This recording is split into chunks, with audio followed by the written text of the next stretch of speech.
Welcome to Coffee and Change. I'm Bill Kirst. As a business professional, a U.S. veteran, a lifelong learner, and an active listener, I help others navigate, understand, and adapt to our ever-changing workplace and world. As a third culture kid, I call many places home. Presently, Seattle is where I explore my creativity through the power of words and images. In this podcast, we journey with our guests, gaining knowledge and inspiration from their stories.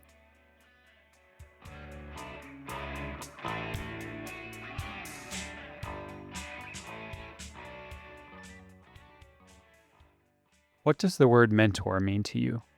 And where did it first enter into your vernacular? The word has mythopoetic origins, mentioned in Greek literature, more specifically, Homer's Odyssey. Mentor was an old friend of Odysseus and was entrusted with the care of his son, Telemachus, during the Trojan War. In its Greek root, Mentos means intent, purpose, spirit, and passion. It was with intent, purpose, and passion that this special episode came to life. It's a rare occasion when one can get together with their mentor and their mentor's mentor for a conversation anchored in 3 generations of leadership and friendship. This is one of those conversations. My special guest is Admiral Inman. I flew to Austin to meet up with him in person and record this incredible testimony of history and leadership and lifelong service.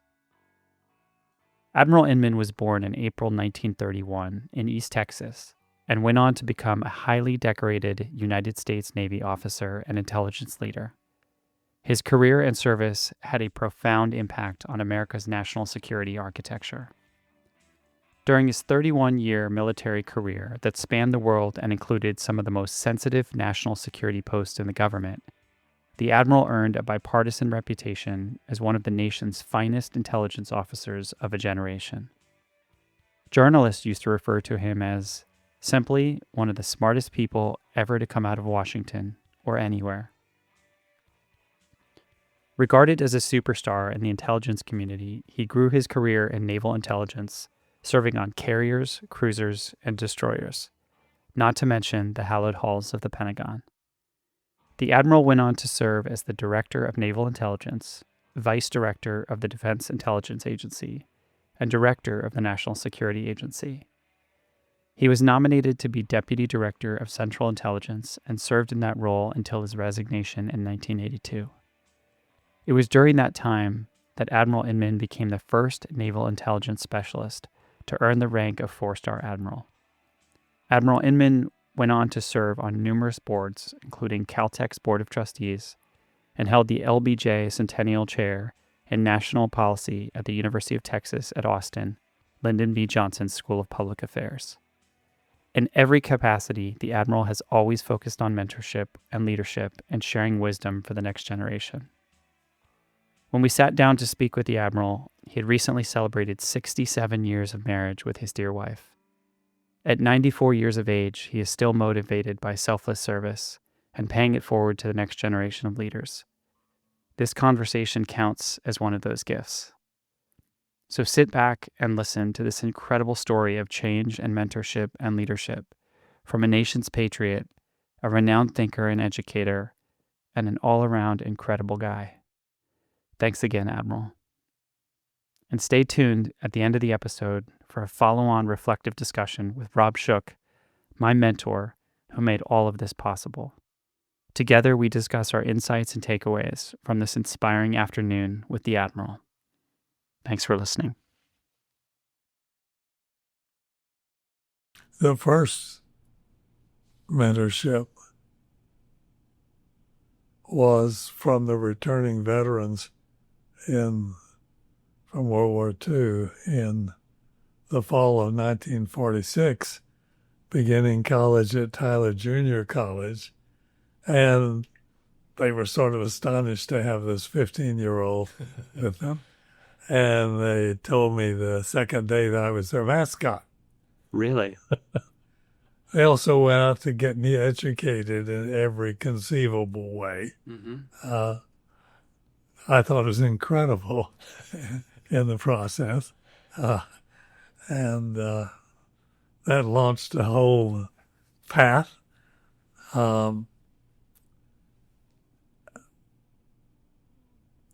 When I moved on from Tyler Junior College to University of Texas at Austin in 48, a substantial number of them came along. So they were my closest friends in the 15 to 19 time frame.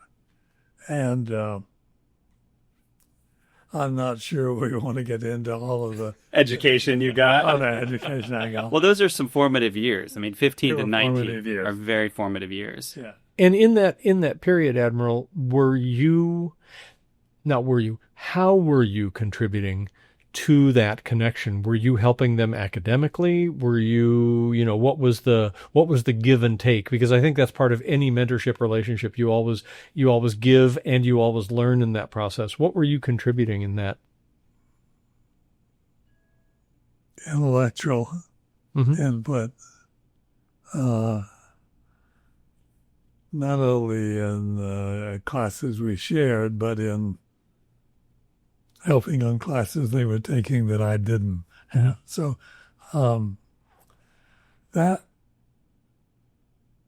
continued at UT Austin, where, no athletic ability. So the way I got close to athletics was by tutoring. Yeah. And I tutored an All-American lineman in the UT Austin football team.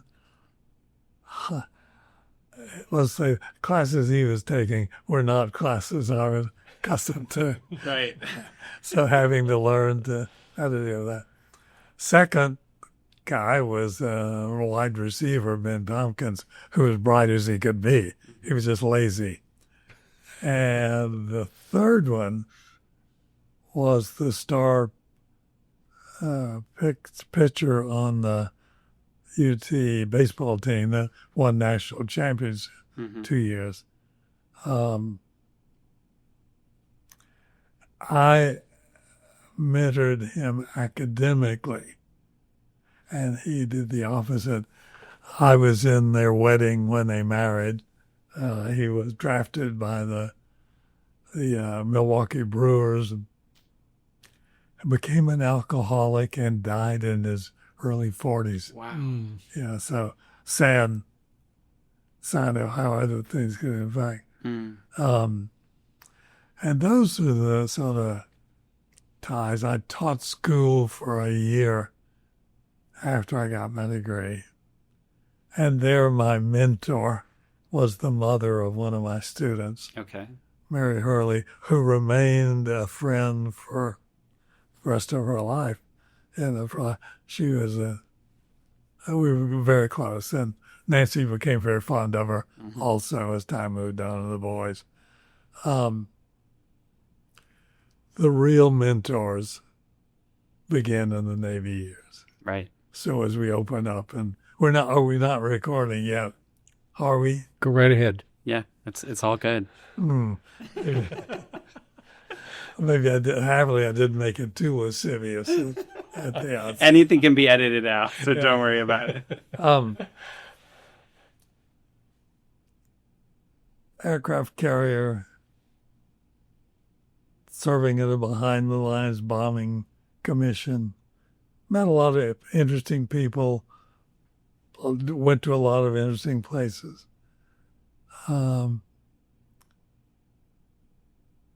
When the second cruise, Valley Forge's fourth cruise, my second, armistice was signed, I'd been living in a bunk room with 11 other junior officers, about half of whom were getting out, and they were all going to business school. That sounded interesting. So I have a dialogue talking about schools. I applied to Stanford, and they accepted me. So I went to Washington to talk my way out early. And they laughed at me. No early outs. You owe us 14 months. I'd probably stay on the same carrier. That afternoon, they got a message that a reserve lieutenant on active duty, called active duty, serving on the Joint Staff in Paris, was living with a young woman who was an active member of the French Communist Party. Okay. They released him to inactive duty that afternoon and ran the IBM punch cards for anybody with administrative experience on a large ship or shore station. Inman, that's the guy who was in here today. He's footloose and fancy. 7 days later, I was in Paris for Really? duty. Did a year there. Went to London.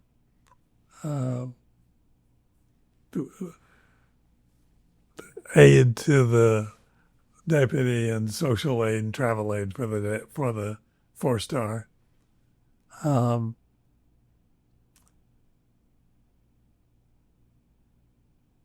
Admiral Cassidy persuaded me to stay in the Navy. Cruiser in the Pacific, Long Beach. 2 cruises to the Far East.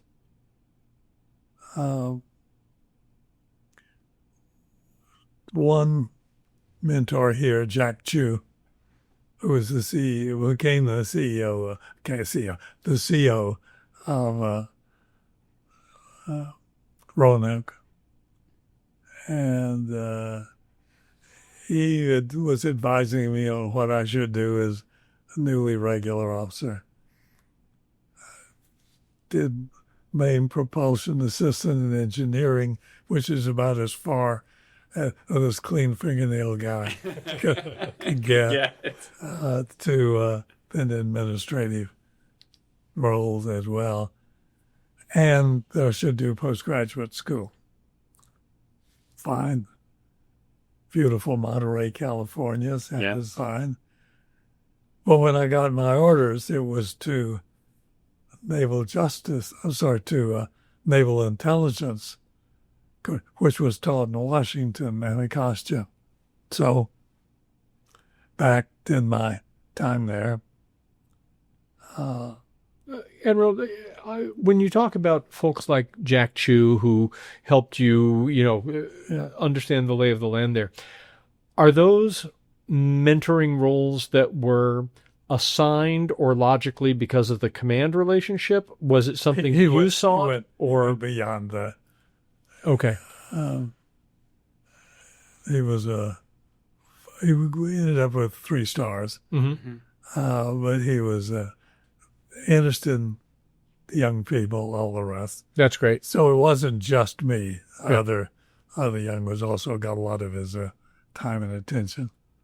I had met Nancy, been introduced to my wife to be by a family who'd retired back to Washington from the London time. They wanted me to meet the daughter of their closest civilian friends. My problem was she was 5 years younger than I was. Mm-hmm. Going into high school at 11, college at 15, when I could get a date, they were always older. Right. And I had continued dating older women. Of course. Suddenly, we were married 10.5 months later, and recently celebrated our 67th wedding anniversary. But picking back up, getting near the end of my intelligence year, postgraduate year, the director of naval intelligence came over to visit the school, and I got put on as the briefer. Yeah. Then Rear Admiral Larry Frost.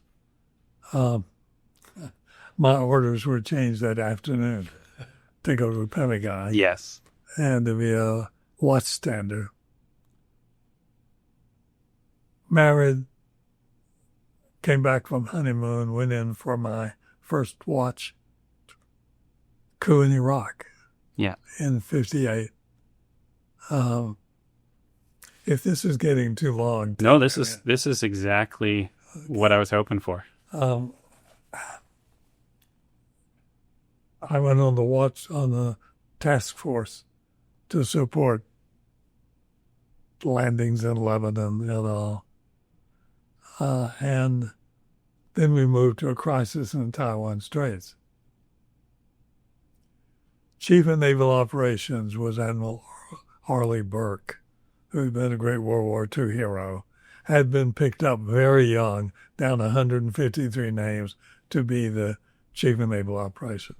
He began his morning with all the admirals from the Navy Department collected, 30-minute briefing, 10 minutes of intelligence on the outside world, 10 minutes of naval operations, 10 minutes on media relations, congressional relations, weather. No scripts. Stand, answer questions. Allotted 10 minutes, sit down. Captains and commanders did the briefing. Mm-hmm. Last Friday in August, Captain Intel Briefer was traveling. One of the two commanders was on leave. The other guy came late, read summaries, answered a question with inaccurate info, and Admiral Burke had ordered 7th Fleet moved. He no longer had operational authority as of 1 July 58. So when I'd get the Joint Chiefs to ratify, found he'd acted on inaccurate info. How do you? So 24 hours to get Commander Massey out of town.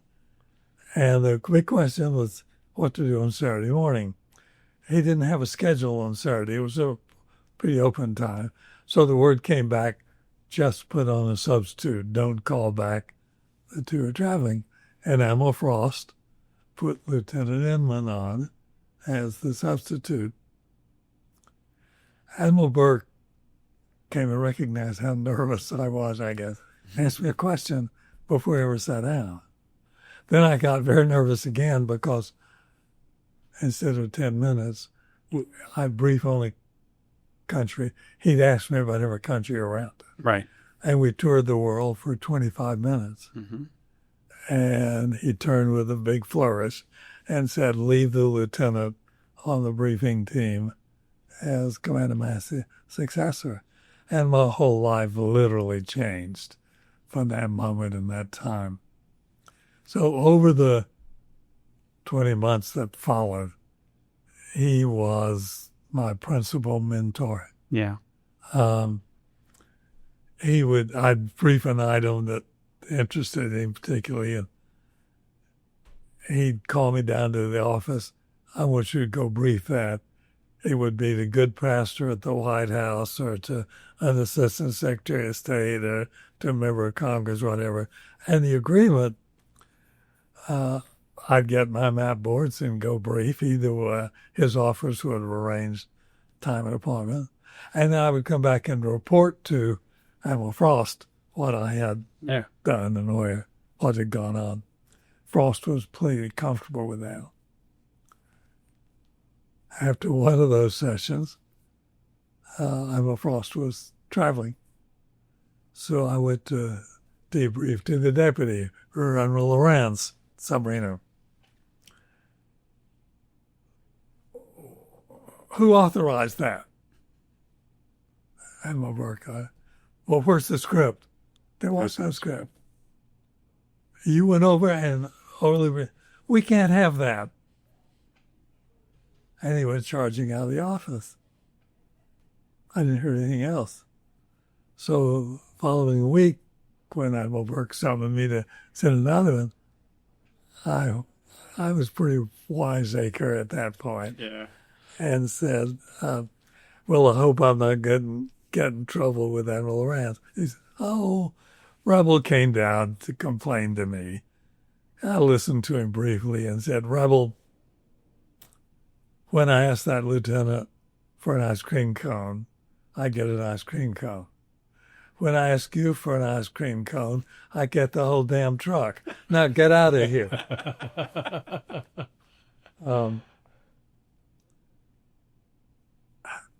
In so many ways, Admiral Burke influenced in that.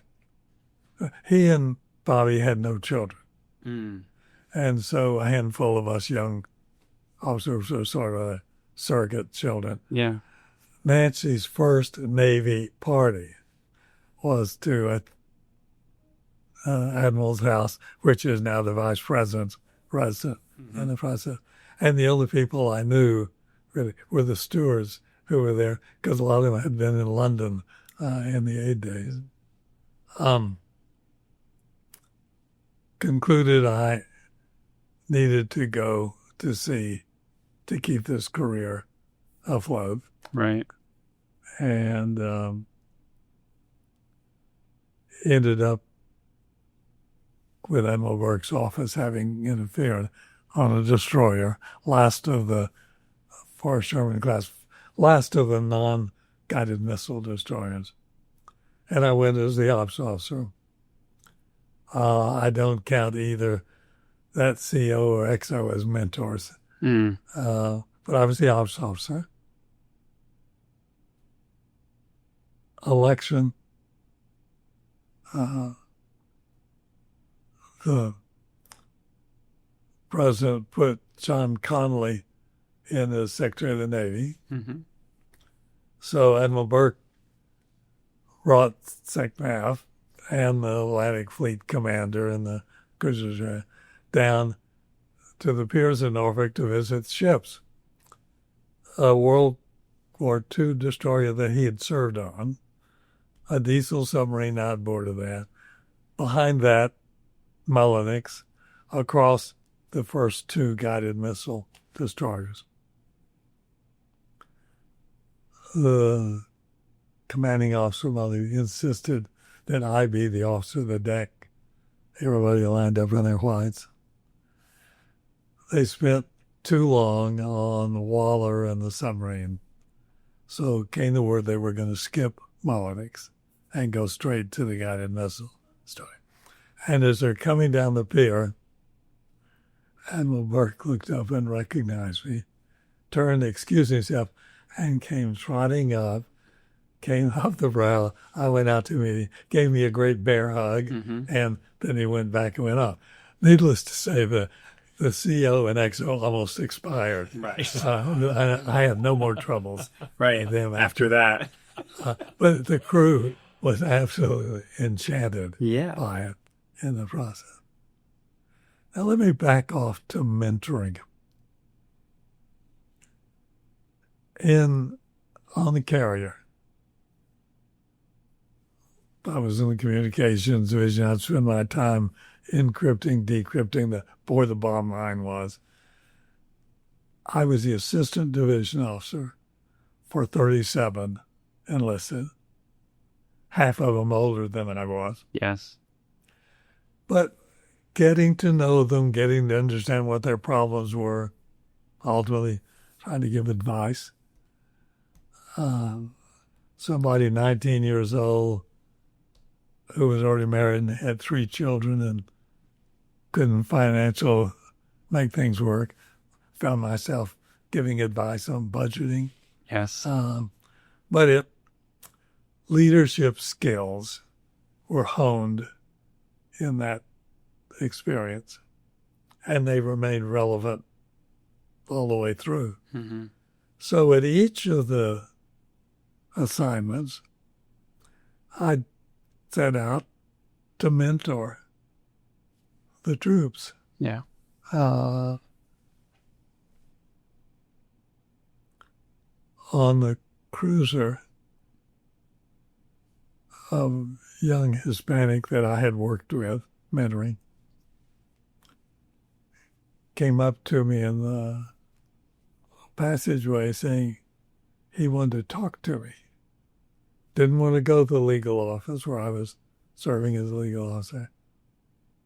Didn't want to go to the stateroom. So we found a counter, and he felt he owed me because of the advice I'd given him. And he wanted me to understand that there was a lot of junk on the ship, and I didn't understand what he was talking about. Mm-hmm. And he said, I was at JG at the time. He said, Lieutenant, they're using dope. Yeah. that I got. Mm-hmm. Went to the exec.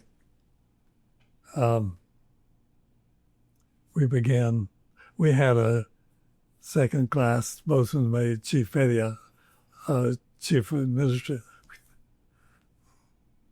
ran the security forces, who'd been in the police force in Corpus Christi.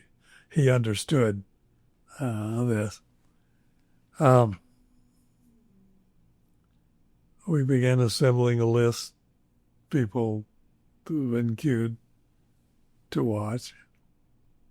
Turned out the perpetrators were from inner city Detroit and Los Angeles, who'd been using marijuana for years, brought it on the ship.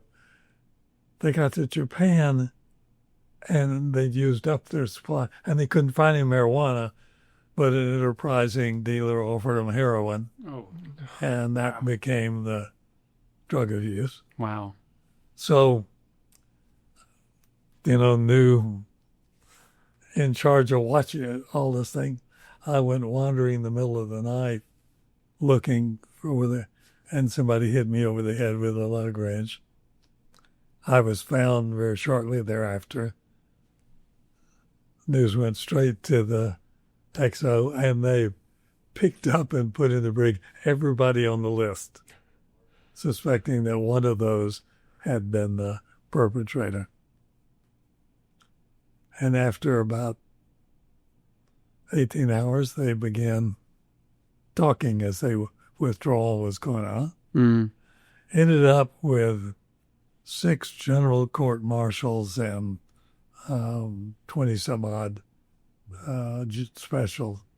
And I had to testify in every one of those. Because you were hit over the head, yeah. Yeah. And, but it was, and certainly in education at an early stage in the 50s of the drug culture and its problems. And that added to mentoring later to try to make sure kept people off drugs. From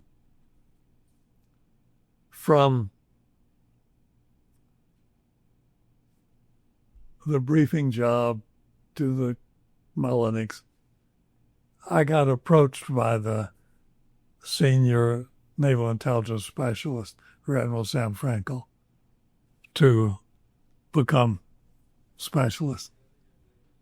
So I applied, was accepted, and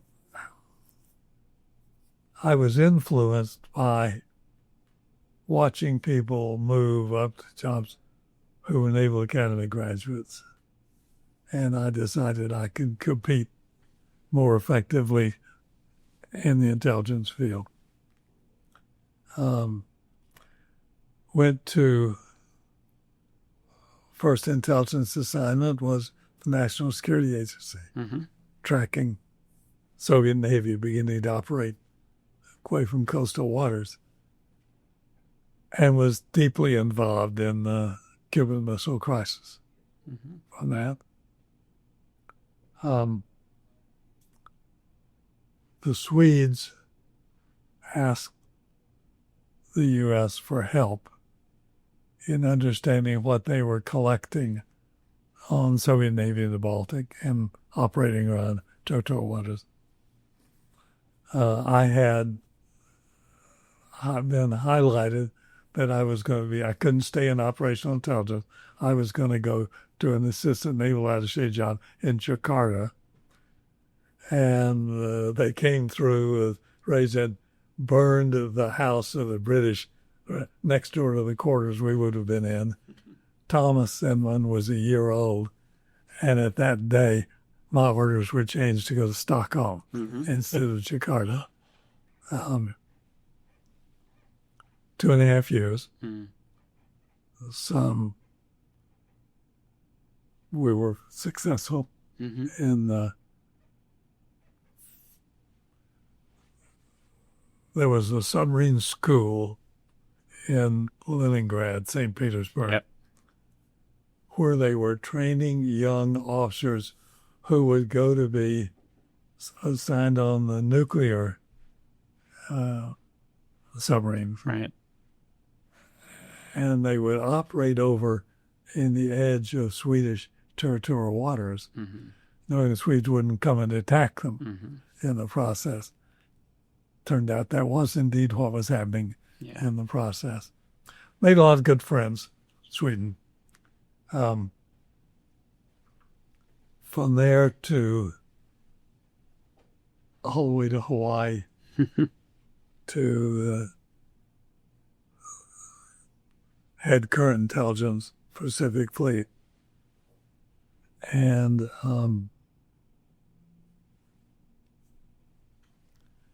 I flunked golf.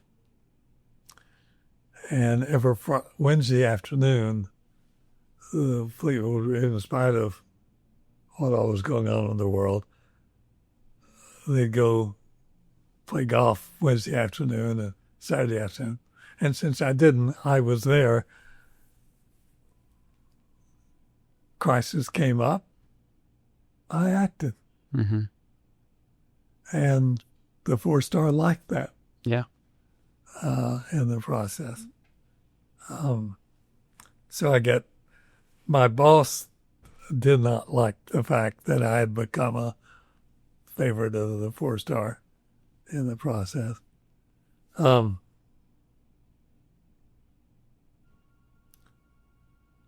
was at home having dinner in January we'd gone there in summer.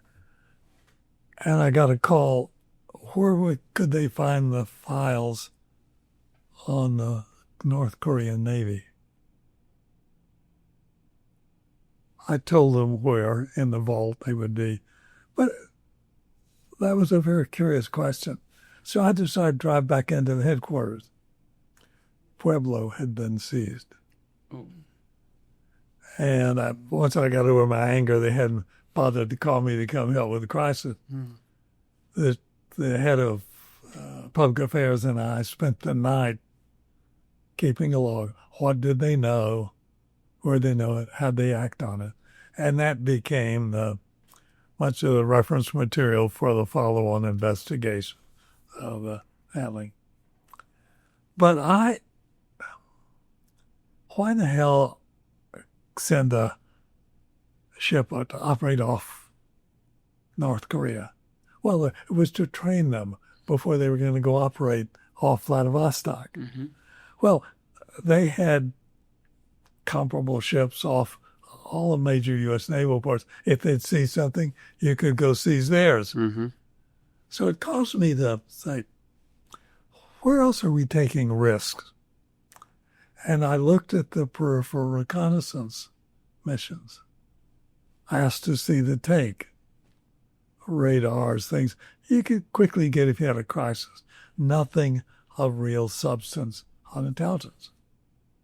So I recommended to Admiral Highland that we cancel the flights. And he said, well, good argument. I'm inclined to agree with you, but that really is 7th Fleet Commander's job. Right. Bush Pringle, who had been on the Pac Fleet staff earlier. I'm going to send you out to brief Bush. And when I got there, the Assistant Chief of Staff for Ops, Assistant Chief of Staff for Intelligence, and the commanding officer of VQ-1 were all there waiting. I made my pitch.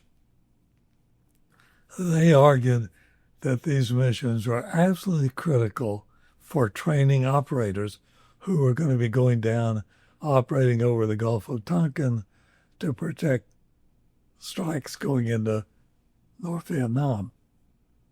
So Admiral Pringle said, well, Bobby, I understand your concern. It worries me, but I guess I've got to go with my guys here. That was the middle of February.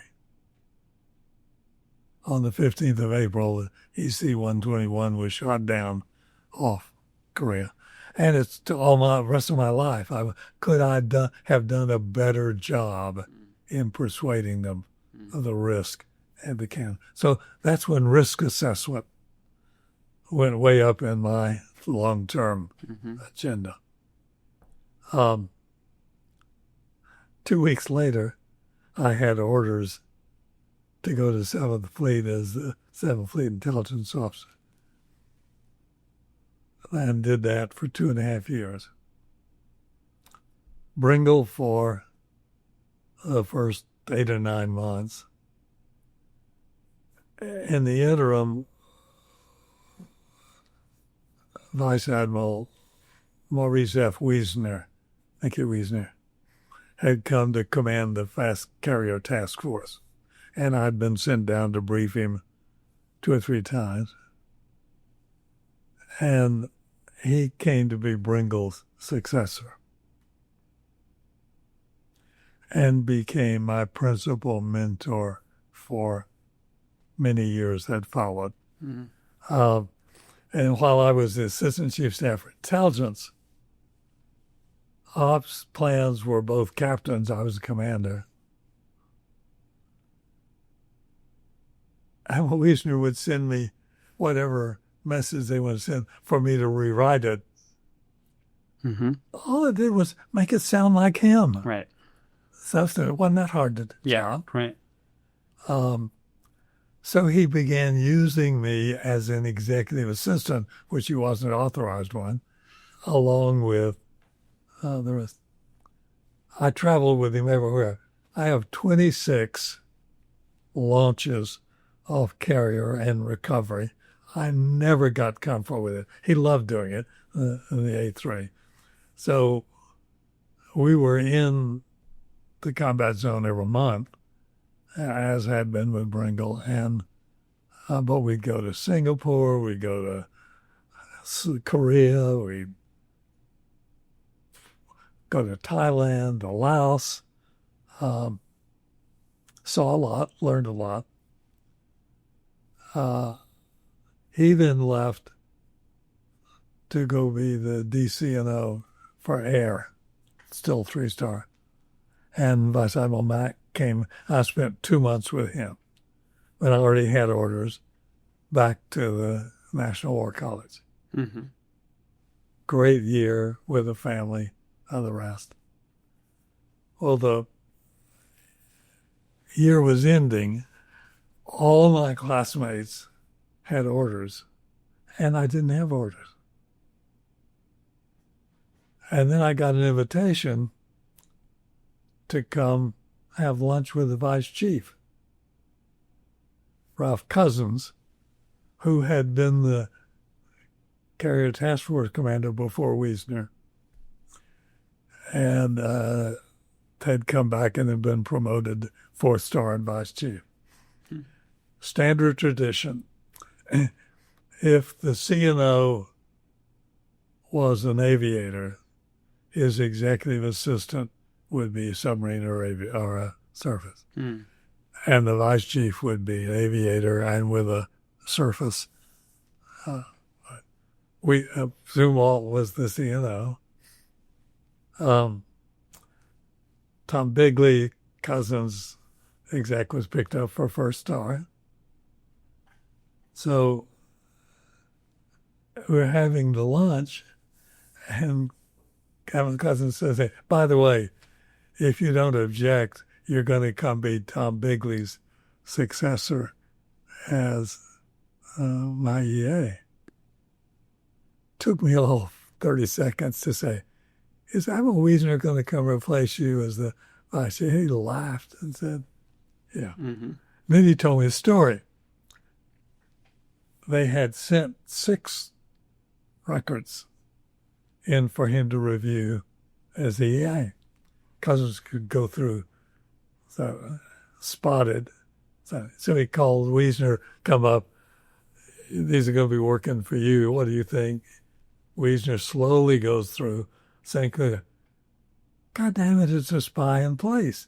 Every one of these guys has served on a ship with either Zumwalt or David Bagley or Worth Bagley. He said, you want me to go confront Bud? He said, no, let's pull Bobby Inman in to be the EA. First time they'd ever used a restricted line officer in one of those jobs, because they were considered grooming jobs for potential 3 or 4-star flag officers. Cousins took the jackets back into Zumwalt and said, "Bud, these are all great officers, but Mickey and I decided time to give restricted line a change." And you remember Bobby Inman, all the things Zumwalt said was finessed. Mm-hmm. Mm-hmm. So I became EA to the vice chief. 3 months with Cousins, a year with Wiesner, 3 months with Holloway coming from 7th Fleet. When I was leaving to go to Hawaii to be the Assistant Chief of Staff for Intelligence for Wiesner,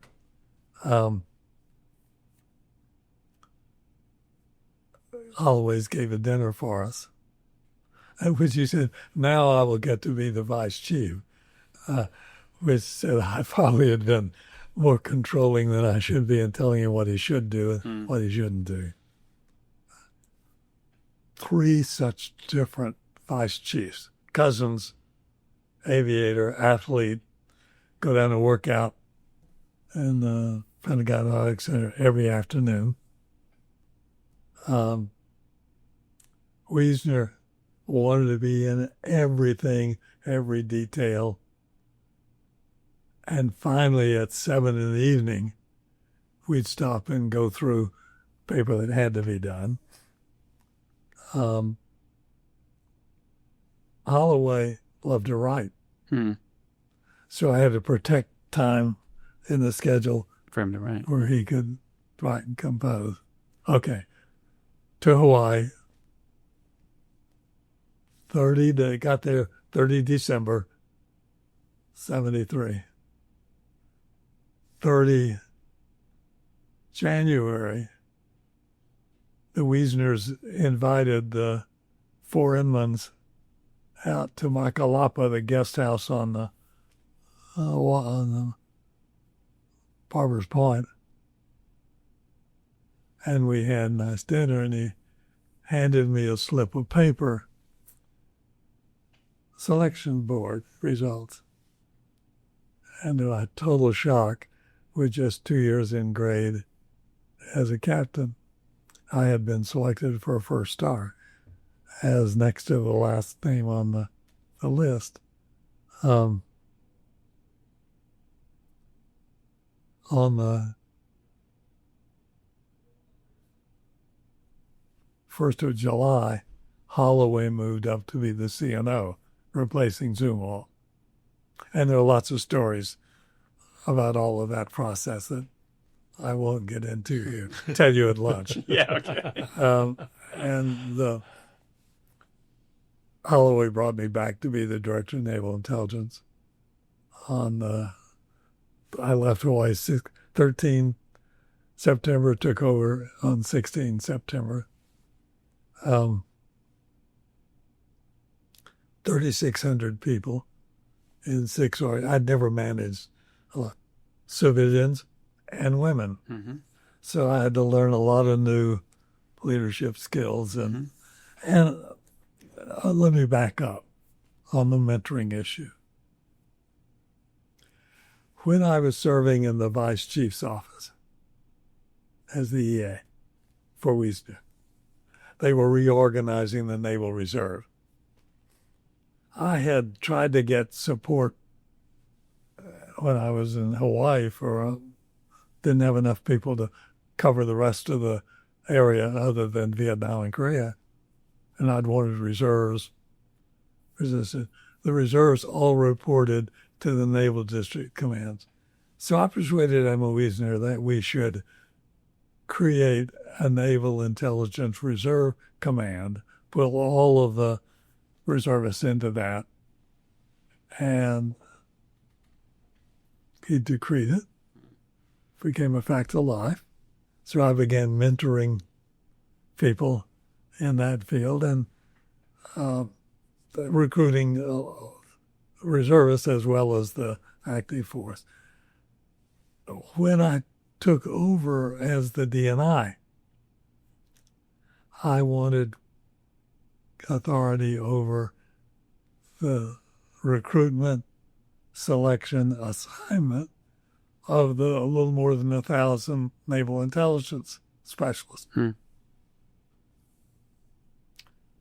vice chief decreed it, even though the CNP was, Chief of Naval Personnel, was very upset about it.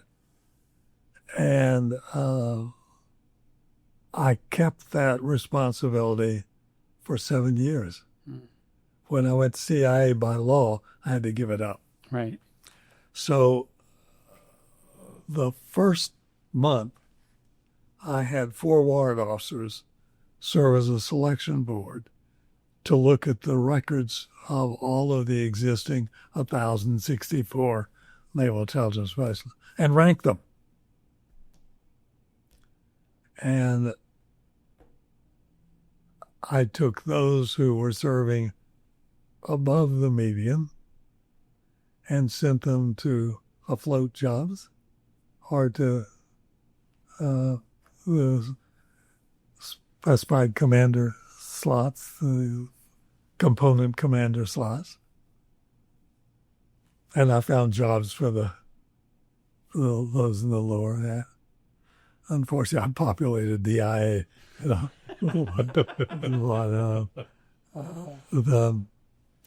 but that began detailed mentoring of a lot of very bright youngsters whom I sent to various jobs, and young civilians as well.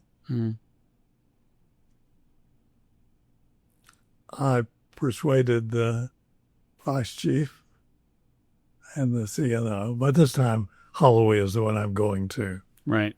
And the bring women into the naval intelligence field. We needed that, and there were a lot of bright ones, so we opened the field. Later along the way, when I was in other jobs, approval for them to go afloat. And we've since had a couple of women become vice admiral. Yeah. Who went off that route. But it was mentoring to give them the opportunity to go. First, as the brand new director of naval intelligence, I was assigned an aide, Naval Academy graduate, Chuck Pesci. Clearly wasn't happy in the Navy, wanted to get out. So we talked a lot about what he might be interested in. He thought maybe he wanted to be a dentist, so I encouraged him to go to dental school. He did, became a dentist, and hated it. And that cured me from ever telling anybody what they should do. Yeah. I would help them explore the options, Yeah. but I refused to tell them what they ought to do from that painful experience. Okay.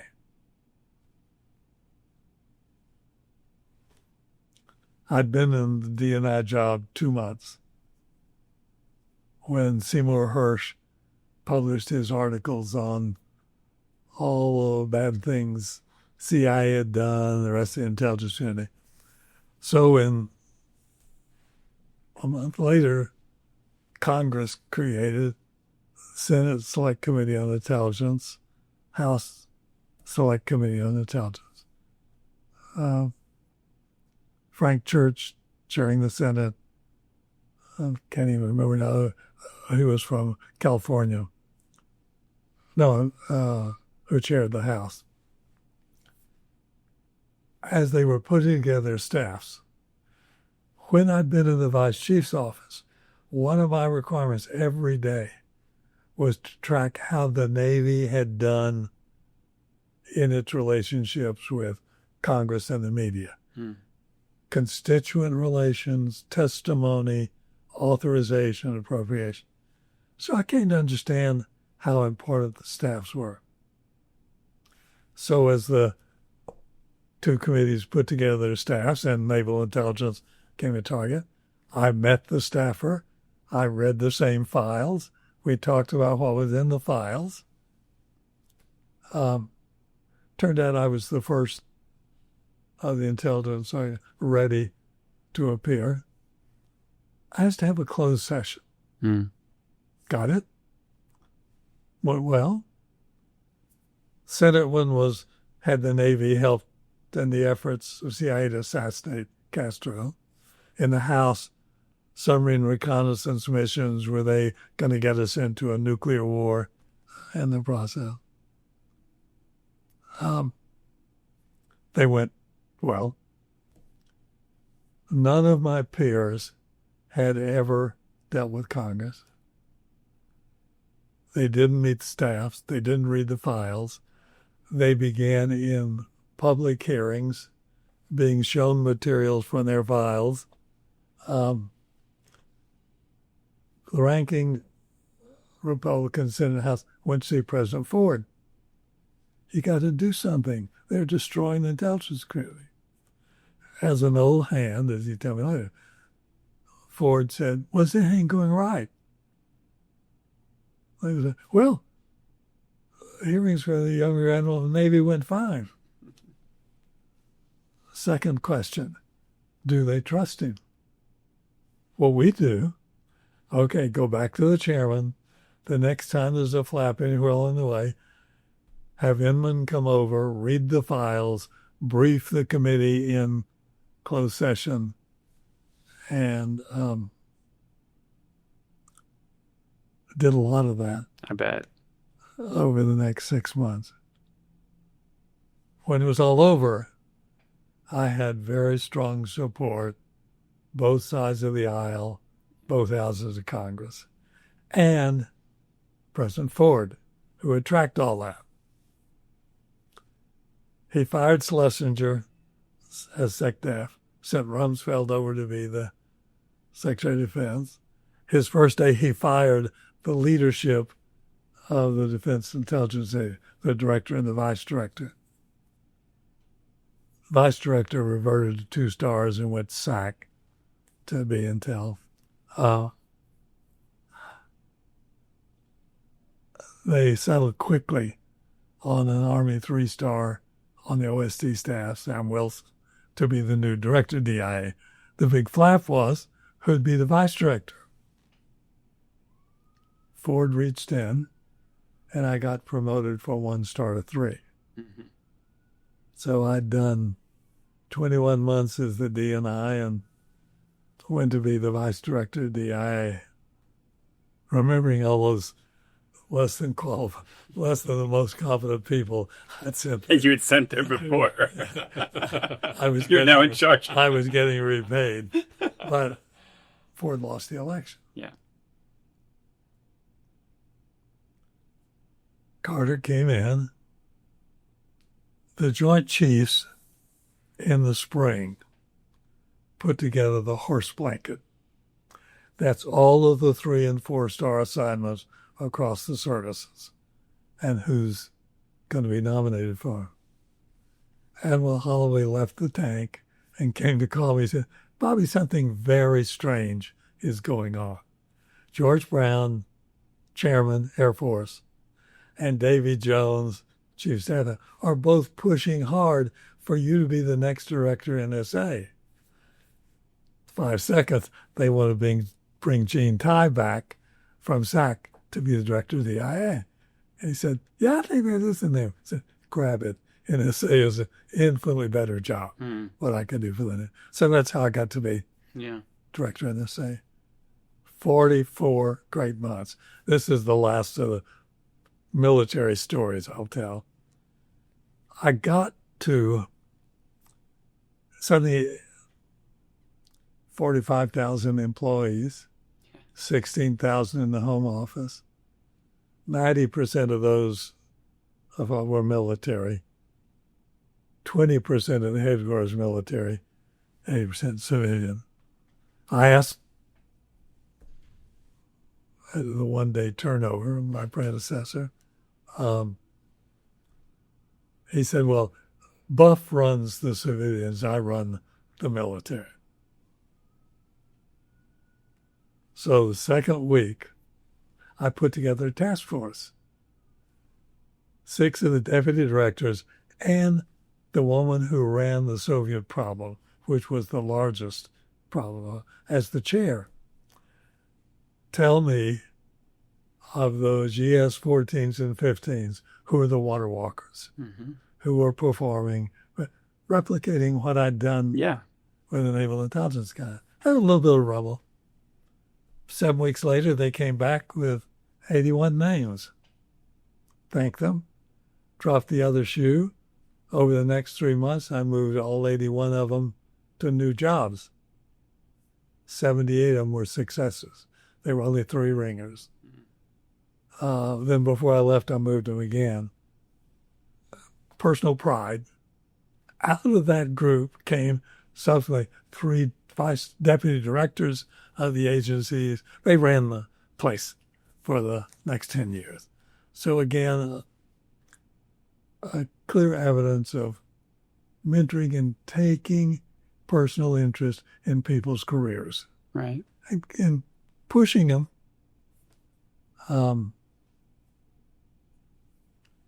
Fast forward, I got Shanghai to go to CIA, spent 18 months.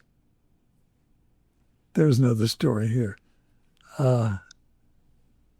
Casey turned everything upside down. Traditionally, the director dealt with the outside world, other agencies. The deputy ran CIA. Casey wanted to run clandestine service and intelligence part. Didn't want anything to do with science and technology or admin or all those other agents.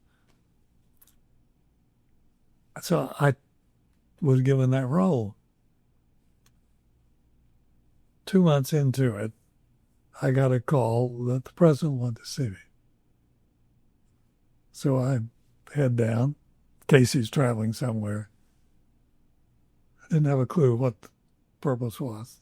But waiting in the lobby to go was Frank Carlucci, my predecessor, who was now the Deputy Secretary of Defense. Some jokes and pleasantries, and then the president said, Bobby, I understand from Bill that you're going to be running the interagency activities and the budgets. I said, that's my task. He said, well, rebuild the intelligence community broadly. Spend whatever you need to spend. And Frank, you put in the defense budget the money that Bobby needs to do it.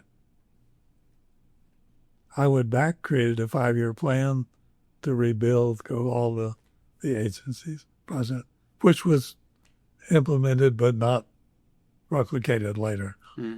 But again, it was the ability to influence for a very long time where things were going to go. Okay. Came to the private sector, looked at a lot of wonderful opportunities, agreed to do the joint research venture. Bill Norris was the driving force among the CEOs, 15 CEOs, to put together the enterprise. They were looking for who to be the CEO.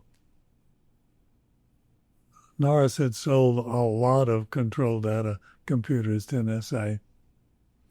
So he went to the chief technology guy and said, do you know any potential candidate that we ought to think about for this new joint venture? And the answer he got was, well, Bobby Inman created an environment for high performance, but high reward for doing it.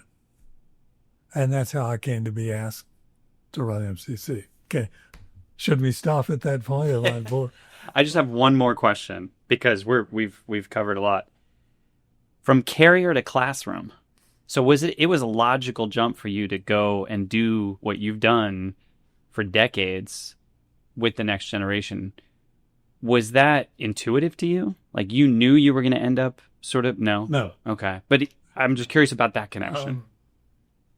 I can't honestly say that I planned any of the careers you heard. Yeah, right. Story. And where mentors played a big role. Yeah. One more story I should tell. I got invited finally to come to the Naval Academy to speak to the midshipmen. First time ever. Yeah, I was a 4-star getting ready to retire. in the audience was Admiral Burke. And his longtime EA was the athletic director. Mm. It was the gathering of their annual where they bring in students from many other colleges for a conference. So I made my remarks, started Q&A, and not a single woman had asked a question. And from the corner of my eye, I caught this long hair. And I turned and said, "Your turn, ma'am." And he stood up. Oh, No way. Broke up in laughter. He asked the dumbest question and took so long doing it. Bill Busey couldn't wait to tell me after session was over that Admiral Burke said, "I'm glad I was tough on him." Mm-hmm. Yeah.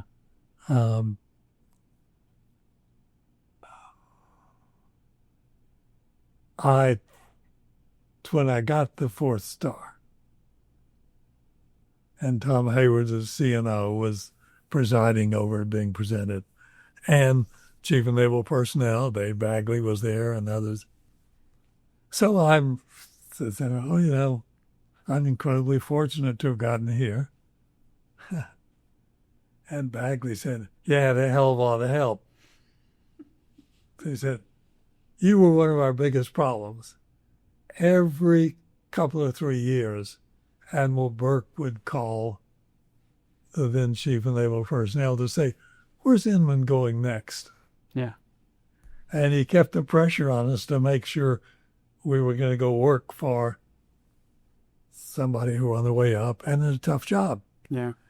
So there was a factor behind the opportunities that came from it. was that common? Were there often godfathers in the organization that would keep an eye out? There were, they'd bring along their chief staff, whatever. Yeah.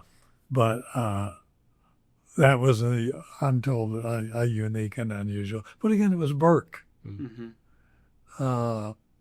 Burke and Wiesner were the two dominant influences. And you never stopped working for Wiesner. He'd retired in Pensacola. I retired. God damn it, Bobby, you've got to buy a place here in Perdido Key. So we bought on the beach near them. Of course. And then you got to serve on the Naval Aviation Museum board. And we wanted to have a IMAX place. You got to put it together and make it work. So I did. Did the eulogy for Norma Wiesner when she died. Mm. Did the eulogy for Mickey Wiesner when he died. Did the eulogy for Jim Holloway when he died. Mm-hmm. So clearly they must have been reasonably happy with how I'd performed for them. Yeah. Yeah. I mean, but what a tribute as well, right? To think about the full circle of that, right? Yeah. That people believed in you, and then you get to share those tribute words with them as part of their legacy. I had the earliest DNI. Soviets were doing something in the Philippine Sea. Nobody could tell us what it was. I was frustrated. So I reached out and pulled a young lieutenant commander named Bill Studeman and a young civilian from the VQ community named Rich Haver, put them together and said, go find out what's going on. Tell me what it is. Studeman later becomes Director of Naval Intelligence, Director of NSA, Deputy Director of CIA, and Acting Director, CIA. Haver, first civilian Deputy Director of Naval Intelligence, worked for Rumsfeld, worked for Cheney. A couple of months ago, a new group here in Austin, put together something called Endless Frontiers. They had 250 people, about half of them venture capitalists. They were planning to do an annual award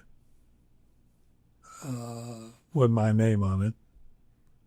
And when they'd first approached me, well, when to do it, I'd turned them down. They came back second time, turned them down. To deflect them the third time, said, go ask Bob Gates what he thinks about the idea. Gates said he thought it was a wonderful idea. He'd come. And then, so they had this big event, two former secretaries of defense, two former deputies, two former directors of CIA, former administrator of NASA, Bill McRaven moderating session with Gates and me for half an hour. But among this large audience were Haver and Studeman. Wow. Yeah. That they'd reached out to. Okay. Yeah. Thank you. Bored you with a lot. No, this was great. This is great. And it's funny you mentioned Gates, because before I flew out here, my husband, who you've met, he said, you should try and get Gates on the show, because Gates lives out where we live, right? He lives out on the West Coast. He lives just north of Seattle. That's right. Yeah. So I'll put a pin in that. Yeah. But I appreciate a connection there. Yeah. I mean that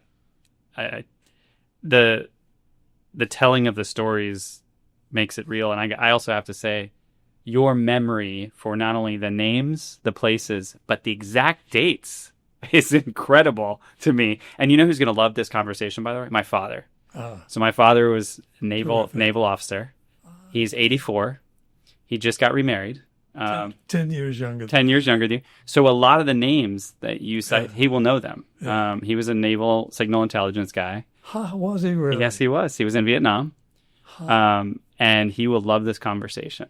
So thank you for sharing it, because I have a lot more to talk with him about now. So thank you. We have a few more minutes. I sort of cut it off. Because it's just 5 minutes to where we. Yeah, I showed him where it was. Sure. Yeah.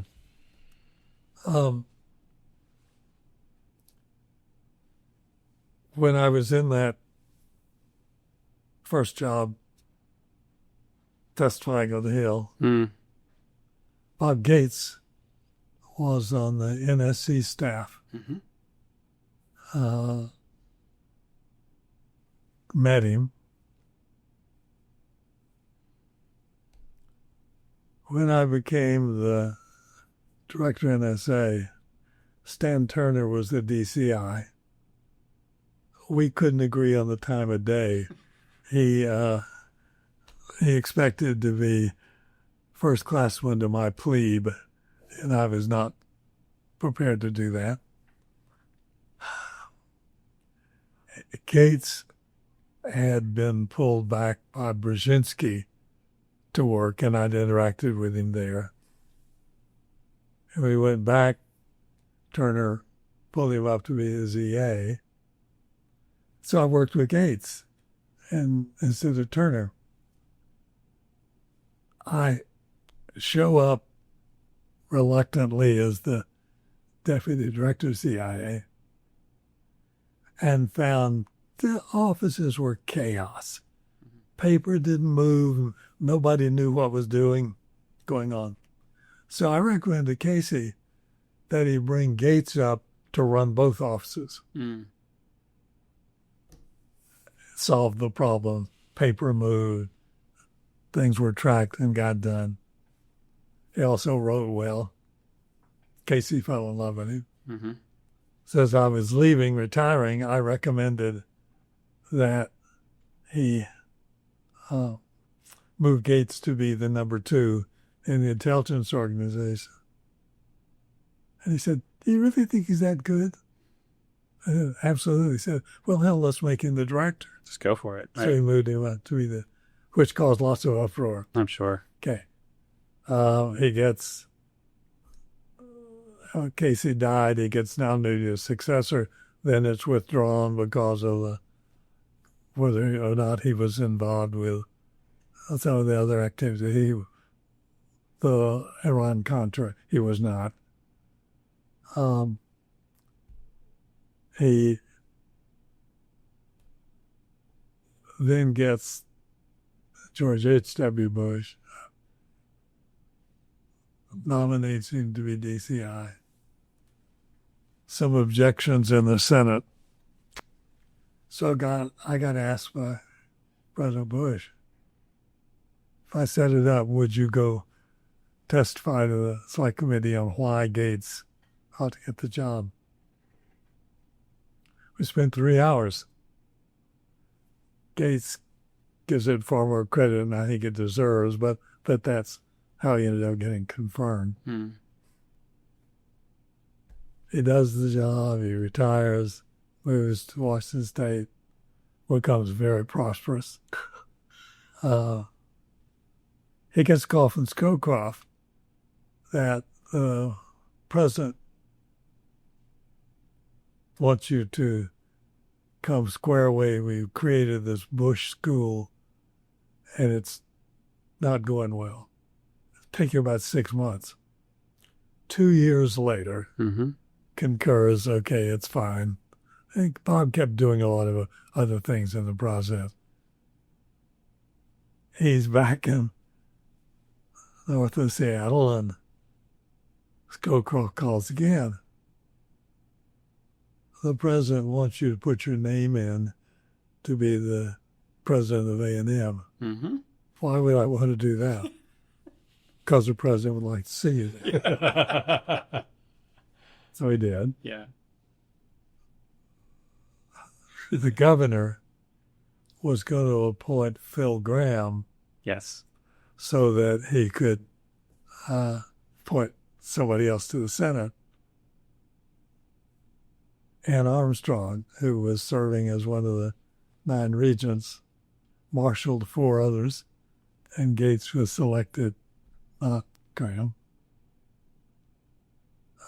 Did a great job at it.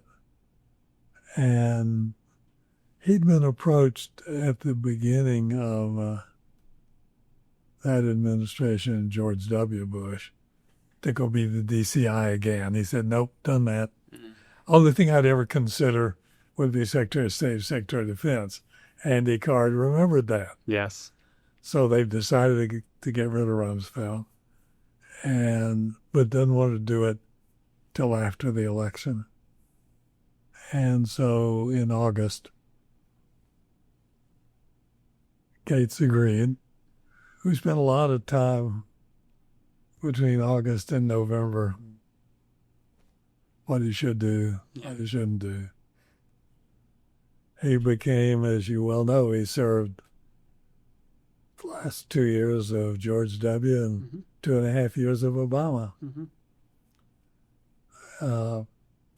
Throughout it all, you had Kissinger associates, but you also had Rice Hadley Gates with retainers from large corporations. So he has an administrative assistant from Rice Hadley Gates and private aircraft to travel everywhere. So as you get background for you as you approach. Yeah, as I approach. Great public servant. Very much so. Mentoring. Students. I had, while I was still running MCC, Bob Strauss had put together a course on how government works with Charles Walker and Howard Beasley. And he wanted me to do the 4 on national security, pro bono. I agreed. 2 years in, Beasley died of cancer, and John Connolly took his place. We had a great 8-year run. Strauss went off to Moscow, calmly became terminally ill. And I suddenly found I was doing 8 classes pro bono, not 4. Right. So I say, I can't do this. Too much. I got too much else going on. And to my utter surprise, largely orchestrated by Elspeth Rostow, I got offered tenure full professor flagship chair at the LBJ School.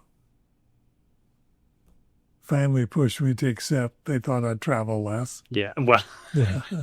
And 21 years. Yeah. Interim dean twice. Taught classes throughout to a semester. And then dropped one of those halfway along to pick up an undergraduate Plan 2 honor seminar on foreign policy.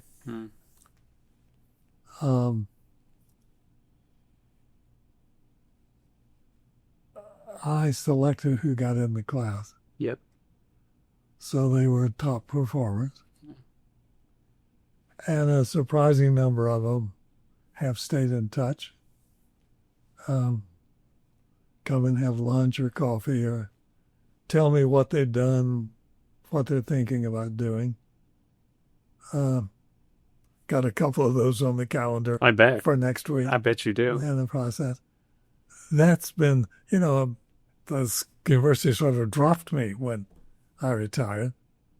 But it's the number of students coming back and their careers that and then this guy who has kindly stayed in touch. Absolutely. Well, and think about it this way. I can't wait to think about how many possible people might actually hear this episode that have either served with you or been a student of yours. Yeah.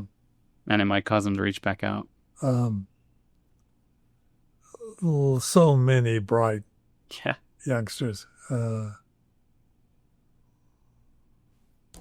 Thank it. you. Yeah. Thank you. I really Let's go appreciate do it. lunch. Let's do lunch.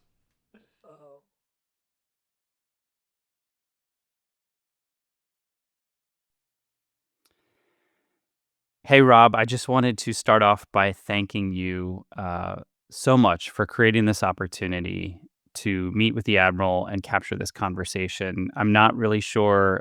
It was something we could have done virtually, and I really appreciate the opportunity of you bringing the three of us together across 3 generations. So first and foremost, thank you.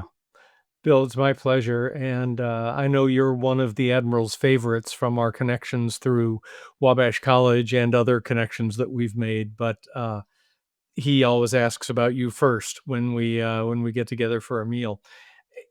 This goes to the heart of mentorship itself to me, that, not only is it shortening learning curves, which I think is really important in a mentoring relationship where I can share knowledge or experience that I've had that would reduce the chance of somebody else making the same mistake I did in a given situation. But this whole transitive properties of friendship, where the Admiral and I have known each other for a while, we obviously get along very well. You and I have known each other for quite a while, and we obviously get along very well.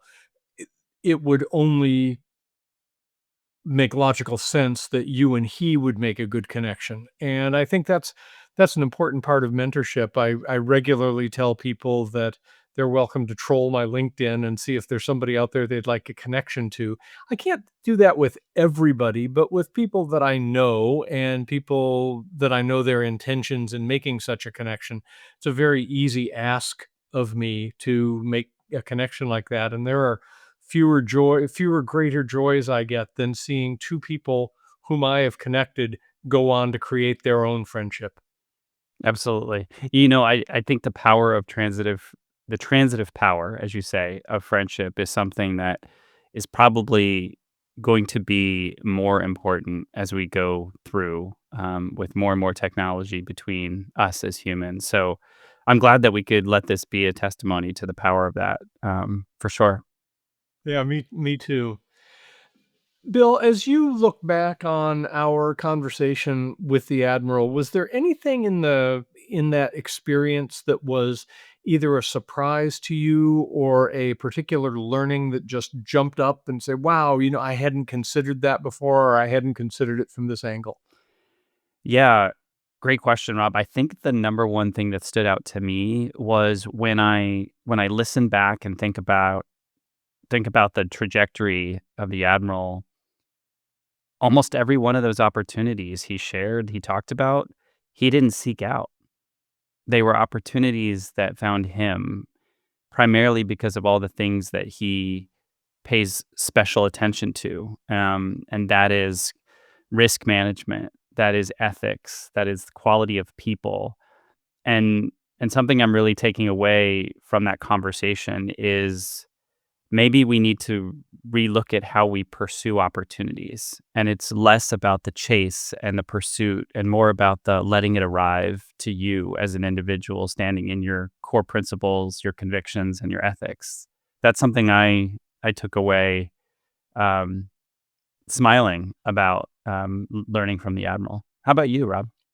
I think that, first of all, I think that's a great observation, Bill, that so often as I talk to college students or people recently out of college, they are so focused on not necessarily finding a shortcut, but what is the fastest path I can take to this next level or the next promotion or the next job outside of the company. And looking back on a 36-year career at one company and other companies before that, I have to remember that it is also very much about the journey itself. If I had tried to shortcut a 3-year assignment in Europe or a 3-year assignment in Asia to say, all right, what can I distill out of this in 4 months and jump right into the next thing? I would have missed out on, one, so many relationships, but two, so many lessons to be learned in that process naturally unfolding.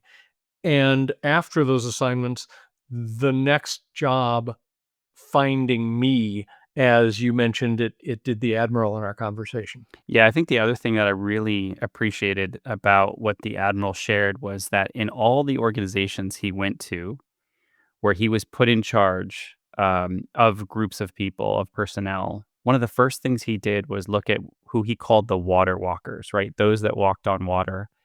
And they clearly had been very successful for what they had done for a period of time. And the first thing he would do is take those people and put them in different jobs. I really appreciated that he did that. That's not something you see every day where people who excel at what they do are, there's so much faith put in them to try something new, to be the innovators, to go break new barriers. I really like that the Admiral did that everywhere he went. I saw that firsthand working for him. He carried that into the private sector as well. I think that, Bill, you and I both come from a perspective of abundance and not scarcity. And if you look at this as a situation of abundance, then it's not a zero sum game. That if I take these leaders and move them into other roles, it isn't going to be this enormous vacuum that's there. Others will rise into those roles and grow and develop and learn and be able to take on the roles that they need to do. I appreciate that perspective of abundance because I think so often leaders get in and they say, "Oh, well, you're good at this. I'm going to keep you doing that because that's going to make me more successful." And there's an element of risk there. Back to the risk management that you mentioned, the Admiral was always focused on. That doesn't mean no risk. It means managing the risk. Yeah, I think that's kind of where I sort of set my anchor in this conversation. As we think about kind of closing out this episode, I really appreciate your reflection on this. That leadership and mentorship and certainly friendship are never a zero sum game. There is so much abundance to benefit from, and I want to thank you, first and foremost, for being an incredible mentor to me, and then creating this conversation, and allowing us to stand in our abundance. So thanks, Rob. You're most welcome, Bill, and thank you for carrying on that mentorship and sharing that with so many others in your world. Thanks.